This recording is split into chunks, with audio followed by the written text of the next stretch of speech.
It is my privilege to address you on this solemn occasion. Today, the 10th House of Representatives inaugurates an ad-hoc committee tasked with overseeing the administration of Rivers State during the present emergency period. This moment marks not only a critical milestone in our constitutional mandate, but also a display of our dedication to transparent governance and the rule of law in our country. On 18th March 2025, the President and Commander-in-Chief, President Bola Ahmed Tinubu GCFR, declared a 6-month state of emergency in Rivers State. This decisive action was taken out of genuine patriotism and a deep concern for the security and welfare of both the people of Rivers State and our country as a whole. In his address, the President emphasized that his intervention was driven by the imperative to restore peace and to ensure that governance continues unhindered.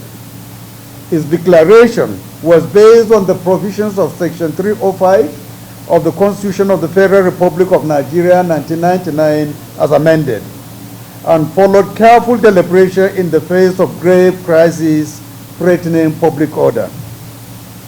The President's extraordinary actions were not taken lightly.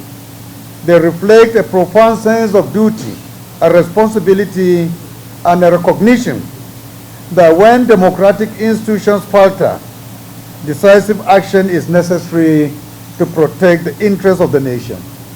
This same sense of duty underpins our proceedings today. Colleagues, it is instructive to recall past instances where our nation has faced similar challenges. We witnessed state emergencies in Plateau State in 2004 and in Ekiti State in 2006. Similarly, in 2013, President Goodluck Jonathan declared a state of emergency in Borno, Adamawa, and Yobe states after a series of deadly attacks by terrorists and militant groups. In those periods of their security and governance challenges, the National Assembly assumed a vital role in upholding constitutional order. When state institutions were suspended, the intervention of the National Assembly ensured continuity in governance. Our actions today are grounded in Section 11, subsection 4 of the 1999 Constitution, which confers upon us the authority to make laws for any state whose elected legislative body is unable to perform its statutory functions. It states that at any time when any House of Assembly of a state is unable to perform its functions by reason of the situation prevailing in that state, the National Assembly may take such laws for the peace, order, and good governance of that state, with respect to matters on which a House of Assembly may make laws as may appear to the National Assembly to be necessary or expedient until such a time as the House of Assembly is able to resume its functions. And as such, any laws enacted by the National Assembly pursuant to this section shall have effect as if they were laws enacted by the House of Assembly of that state. Accordingly, in response to Mr. President's declaration, and in accordance with our constitutional duty, the official gazette of the state of emergency was duly transmitted to both the House and the Senate on the 28th March 2025. The chambers deliberated extensively and approved the President's request with significant amendments designed to reinforce democratic safeguards and ensure robust oversight. These resolutions were duly forwarded to the Office of the Secretary to the Government of the Federation for implementation.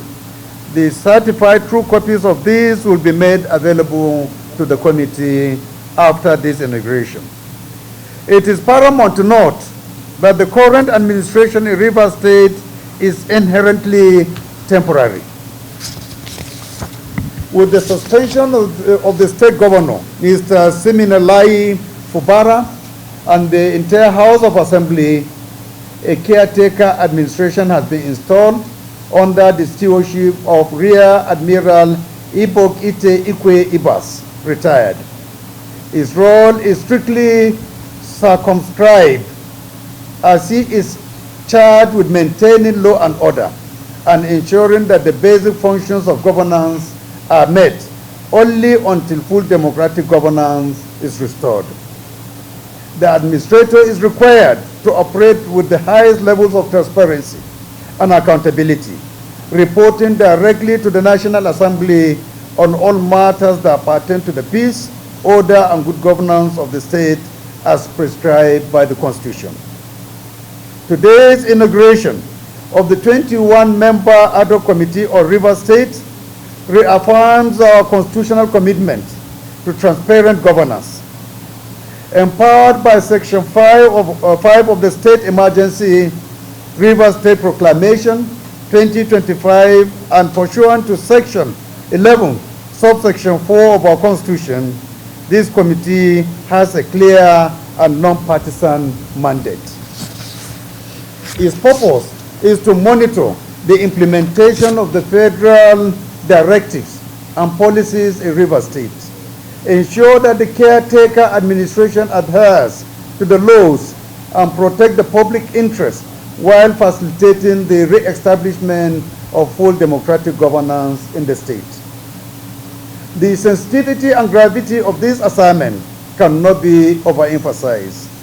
The state of emergency in Rivers State has generated widespread interest across the nation, and the eyes of all Nigerians are upon us as they await to see if the National Assembly can live up to the high expectation placed upon it.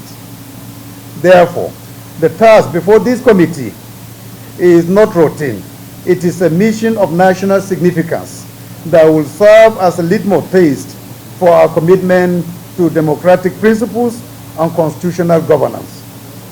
The importance of the assignment places a considerable burden on the chairman and all members, as every action taken will be subject to national scrutiny. The members of this committee have been selected with meticulous care by the House leadership based on their integrity, experience, and steadfast dedication to the national interest. You have been entrusted with the heavy responsibility of justifying the confidence reposed in you by the entire nation. I charge you, therefore, to approach this assignment with the highest standard of professionalism, impartiality, and diligence. In fulfilling your mandate, you must conduct your oversight in strict accordance with the Constitution and avoid all forms of partisanship or bias. It is imperative that you monitor every aspect of the caretaker administration's conduct, scrutinize public expenditures, and ensure that all federal directives and policies are implemented as intended. Moreover, it is expected that you regularly report your findings to this House in a transparent manner, enabling us to continuously assess the impact of the emergency measures and to take further legislative action if necessary. Beyond mere oversight, your work must actively support efforts to restore lasting peace and re-establish a fully functional democratic system in Rivers State. You are called upon to interface with federal agencies, security institutions, and any reconciliation initiatives that may establish fostering trust among all stakeholders in the process. Let me at this juncture reiterate the sensitive nature of this assignment, combined with the national interest in its successful execution, means that Nigerians will scrutinize every step and action you take. This historic responsibility calls for consensus, forthright, and astute governance that will set a benchmark for oversight functions by the National Assembly in the future. My dear honorable colleagues, the National Assembly's intervention in Rivers State is not an instrument of political vendetta, but a constitutional necessity. It embodies our collective duty to safeguard peace, security, and the rule of law. We act not out of partisan interest, but in the earnest service of a united and prosperous Nigeria. The eyes of all Nigerians are upon us, and it is incumbent upon this House, particularly on the chairman and all members of this esteemed committee, to rise to this historic challenge with courage, integrity, and determination.